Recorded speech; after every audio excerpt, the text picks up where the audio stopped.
C'est peut-être l'une des pièces les plus actuelles et les plus émouvantes de Molière. L'école des femmes est brillamment remontée au théâtre de l'Odéon à Paris par son directeur, le metteur en scène Stéphane Braunschweig. De la jeune Agnès, il fait une enfant pure mais décidée et forte. Arnolphe, lui, est un vieux barbon, insistant, mais finalement sincèrement amoureux. C'est moderne, mais on entend parfaitement le texte, cruauté, humour, émotion. Alexandra Rouault nous y emmène. Je ne veux point d'un esprit qui soit haut, et femme qui compose en sait plus qu'il ne faut. C'est dans une salle de sport que l'école des femmes débute chaque soir au théâtre de l'Odéon. L'histoire, elle, reste la même. Arnolphe, un homme d'âge mûr, est persuadé que la seule solution pour être heureux en ménage est de choisir une femme ingénue. Il va donc élever Agnès dans l'ignorance totale afin d'en faire son épouse. Un bel exemple de domination masculine écrit en 1662 et qui nous parle malheureusement encore en 2018 dans la mise en scène de Stéphane Braunschweig. Monter l'école des femmes aujourd'hui, ça résonne très particulièrement dans cette époque des mouvements disons, de libération de la parole féminine par rapport à la domination ou à la violence masculine. Il y a 4 siècles, Molière, il a mis le doigt quand même sur un sérieux problème, un problème sérieux, quoi. Et qu'on se retrouve 4 siècles plus tard à dire c'est hyper actuel, parfois ça me déprime. Ça me met en colère, quoi. Le metteur en scène choisit de raconter cette histoire avec des corps d'aujourd'hui, dans des costumes contemporains et une mise en scène hyper moderne. Il s'approprie aussi le texte en transformant la farce en une comédie noire. Arnolphe y est à la fois ridicule, misogyne et inquiétant, et Agnès est une jeune femme plus complexe qu'il n'y paraît. Horace, avec 2 mots, en ferait plus que vous. Les personnages féminins chez Molière sont souvent des personnages énigmatiques. C'est comme s'il ne savait pas très bien lui-même les explorer, au contraire de la psyché masculine. Alors ça, elle est vraiment bien développée.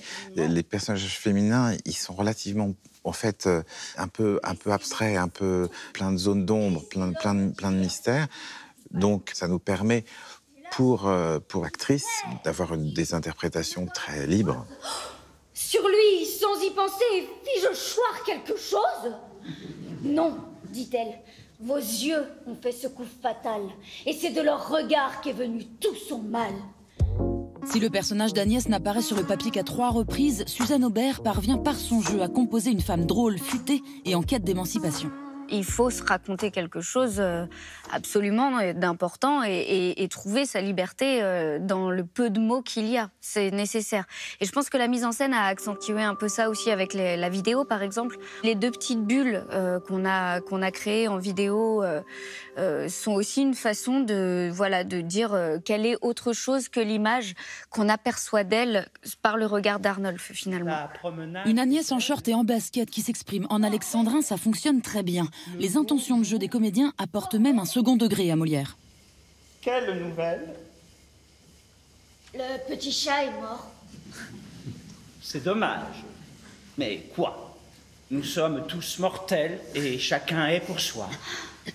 Les classiques sont comme toujours un endroit où on se dit « Ah, il va falloir les dépoussiérer, ça va pas être évident. » Mais on a des pots à faire tomber comme des choses. On doit muer avant de retrouver l'essence même du texte.